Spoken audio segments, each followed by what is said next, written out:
জাতীয় নির্বাচনের জন্য এপ্রিল উপযোগী নয় বলছেন মির্জা ফখরুল। এদিকে বিএনপি রাজনীতি করে জনগণের আস্থা অর্জনের জন্য, অন্য দলকে খুশি করার জন্য নয় বলছেন শেখ রবিউল আলম। জানাবো 10 মাসে রাজনৈতিক দলগুলোর সাথে দূরত্ব, ইউনূস সরকারের চাপ বেড়েছে বলছেন ডক্টর সাখাওয়াত হোসেন শান্ত। এবং সর্বশেষ জানাবো চারদিকে ফ্যাসিস্টদের বৈচিত্র্যময় বিন্যাস দেখা যাচ্ছে বলছেন রিজভী। শুনছিলেন সংবাদ শিরোনাম, এবারে বিস্তারিত। জাতীয় নির্বাচনের জন্য এপ্রিল উপযোগী নয় বলছেন মির্জা ফখরুল। জাতীয় নির্বাচনের জন্য এপ্রিল মাস কোনোভাবেই উপযোগী নয় বলে মন্তব্য করেছেন বিএনপির মহাসচিব মির্জা ফখরুল ইসলাম আলমগীর।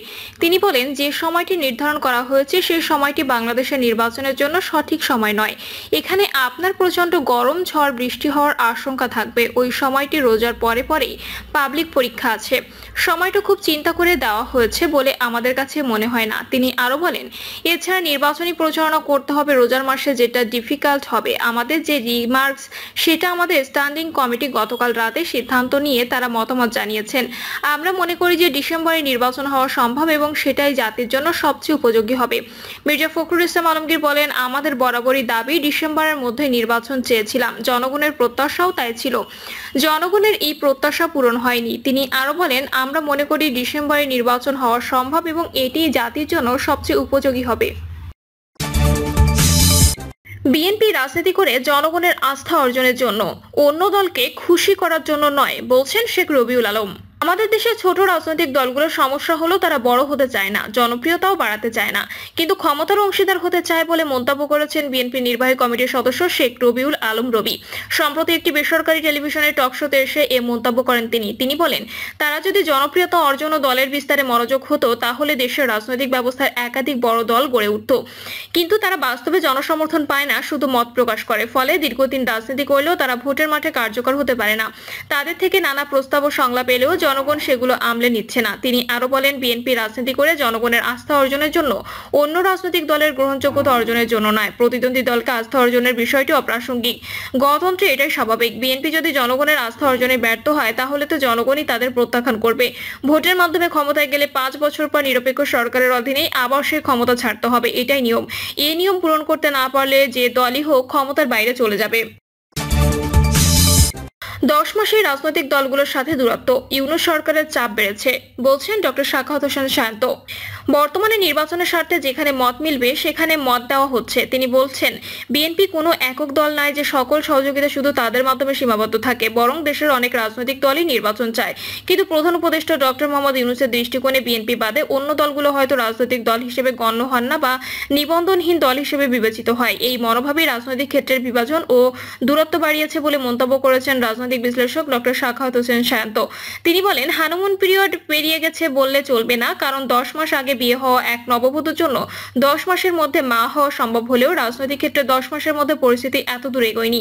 এর মাধ্যমে তিনি রাজনৈতিক সংস্কারের অভাব ও সময়ক্ষেপণের কথা তুলে ধরেছেন। তিনি মনে করেন, গণ অভ্যুত্থানের পরে হওয়া নানা প্রতিশ্রুতি ও সংস্কারের নামে যে সময়ক্ষেপণ হয়েছে তা ইতোমধ্যে প্রকাশ পেয়েছে। ডক্টর শান্ত ডক্টর মোহাম্মদ ইউনূসের ভূমিকাও বিশ্লেষণ করে বলেন, 2024 সালে জুলাই মাসের গণ অভ্যুত্থানের পর ডক্টর ইউনূস ছিলেন গণতন্ত্র উত্তরণের হিরো এবং তার নেতৃত্ব প্রকাশিত ছিল। কিন্তু মাত্র 10 মাসের মধ্যে রাজনৈতিক দলগুলোর মাঝে এবং সরকারের সঙ্গে যে দূরত্ব সৃষ্টি হয়েছে তা তার সরকারের উপর চাপ বাড়িয়েছে। বিশেষ করে প্রধান রাজনৈতিক দলগুলো বিএনপি সহ অন্যান্য দলের মধ্যে এই দূরত্ব ও বৈরী মনোভাব স্পষ্ট হয়ে উঠেছে। চারদিকে ফ্যাসিস্টদের বৈচিত্র্যময় বিন্যাস দেখা যাচ্ছে বলছে রিজভী। সবদিকে ফ্যাসিস্টদের বৈচিত্র্যময় বিন্যাস দেখা যাচ্ছে বলে মন্তব্য করেছেন বিএনপি সিনিয়র যুগ্ম মহাসচিব রুহুল কবির রিজভী। তিনি অভিযোগ করে আরো বলেন, মানুষকে নিরাপদ ও সংখ্যামুক্ত করতে অন্তর্বর্তী সরকারের ব্যাপক ভিত্তিক উদ্যোগ নেই। রাজধানীর নয়াপল্টনে বিএনপির কেন্দ্রীয় কার্যালয়ে এক সংবাদ সম্মেলনে তিনি এসব কথা বলেন। রুহুল কবির রিজভী বলেন, গত বছরের 8 আগস্ট ডক্টর মোহাম্মদ ইউনূসের নেতৃত্বে অন্তর্বর্তীকালীন সরকার গঠিত হয়। এই সরকার গণতান্ত্রিক আন্দোলনে যুক্ত সব রাজনৈতিক দল এবং জনগণের দ্বারা সমর্থিত। সরকারের প্রতি জনগণ বিশাল কিছু প্রত্যাশা করে না, কিন্তু জনগণ চায় আইনের শাসন, আদালত কর্তৃক ন্যায় বিচার, দুষ্টের দমন কিংবা শিষ্টের পালন। আওয়ামী আমলে গণতন্ত্রকামী মানুষকে আইন আদালতের হৃদয়শূন্য নির্মম প্রবঞ্চনা ও কপটতার শিকার হতে হয়েছে উল্লেখ করে তিনি আরো বলেন, বর্তমানে মানুষ আশা করেছিল এ অন্তর্বর্তী সরকারের আমলে শান্তিতে থাকবে ও ভোগান্তি কমবে, কিন্তু এবারের ঈদেও গত 3 দিন ধরে ঢাকা রাজধানী থেকে ছেড়ে যাওয়া যাত্রীবাহী গাড়িগুলো গন্তব্যে পৌঁছতে 5 থেকে 10 ঘন্টা বিলম্ব হয়েছে। মহাসড়কে দীর্ঘ সময় ধরে যানবাহন আটকে আছে। আজ সকাল থেকে 20 থেকে 25 কিলোমিটার দীর্ঘ যানজটের মধ্যে পড়েছে যানবাহনের যাত্রীরা। এ এক চরম দুর্ভোগ। এর উপর চলছে অতিরিক্ত ভাড়া আদায়। দ্বিগুণ তিনগুণ ভাড়া আদায় করা হচ্ছে ঘরমুখ মানুষের কাছ থেকে। এখনো চারদিকে ফ্যাসিস্ট আমলের দখলদার আর চাঁদাবাজদের বৈচিত্র্যময় বিন্যাস দেখতে পাওয়া যাচ্ছে। আইন শৃঙ্খলার পরিস্থিতি ক্রমান্বয়ে অনেক বেশি অবনতিশীল হয়েছে উল্লেখ করে তিনি আরো বলেন, সারা দেশে ছিনতাই আর ডাকাতির প্রকোপ বৃদ্ধি পেয়েছে। ডাকাতি, ছিনতাই, দস্যুতা ও অপহরণের মতো ঘটনা ব্যাপকভাবে বেড়েছে। গত 2024 সালের আগস্ট মাস থেকে চলতি বছরের মার্চ পর্যন্ত প্রায় 14,000 অপরাধ সংঘটিত হয়েছে। গত 5ই আগস্টের পর থেকে অপরাধ দমনে পুলিশি তৎপরতা অত্যন্ত শিথিল। পুলিশ এখনো অ্যাক্টিভ হয়নি। মানুষ বলে শেখ হাসিনার আমলে গায়েবী মামলা হতো, আর এখন গায়েবী আসামি হচ্ছে। তিনি আরো বলেন, ঢাকা মহানগরী যেন ছিনতাইয়ের স্বর্গরাজ্য হিসেবে পরিণত হচ্ছে। ঢাকার মোহাম্মদপুর ও মিরপুর যেন ছিনতাইকারীদের অভয়ারণ্য। দিনে দুপুরে মগবাজারে চাপাতি দিয়ে গুরুতর আঘাত করে একজন কিশোরের সর্বস্ব কেড়ে নেওয়া হয়েছে। আশপাশের মহাসড়কগুলোতে চাঞ্চল্যকর ডাকাতি সংবাদ পাওয়া যাচ্ছে। বিএনপি সিনিয়র যুগ্ম মহাসচিব বলেন, মব ভায়োলেন্সের মাত্রা কোনোভাবেই কমছে না। সংবাদপত্রের তথ্য অনুযায়ী ফ্যাসিবাদের শেষ বছরের তুলনায় অপরাধ বেড়েছে 6.16%। এই ঈদে মানুষের মন থেকে চুরি ডাকাতির আতঙ্ক দূর হচ্ছে না। মানুষকে নিরাপদ ও সংখ্যামুক্ত করতে সরকারের ব্যাপক ভিত্তিক উদ্যোগ নেই।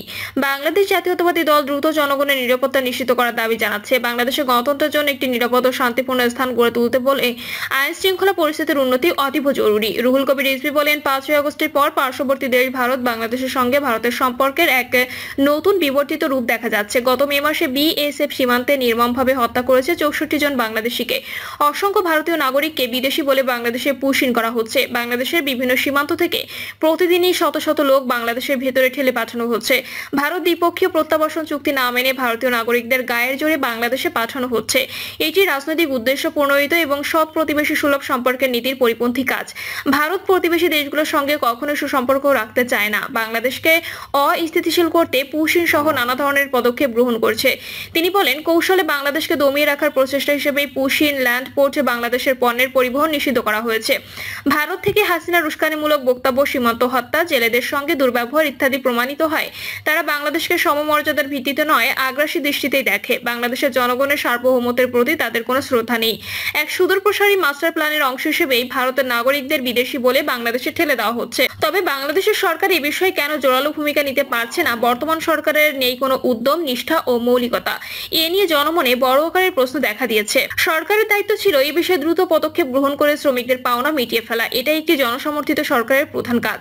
অথচ এ বিষয়ে সরকার নির্বিকার ও উদাসীন। আমি বিএনপির পক্ষ থেকে বঞ্চিত শ্রমিকদের বেতন বোনাস মিটিয়ে দেওয়ার জোর আহ্বান জানাচ্ছি। প্রিয় দর্শক, এই ছিল এখনকার সর্বশেষ সংবাদ। আপডেট সব সংবাদ পেতে চ্যানেলটি সাবস্ক্রাইব করে বেল আইকনটি ক্লিক করে রাখুন।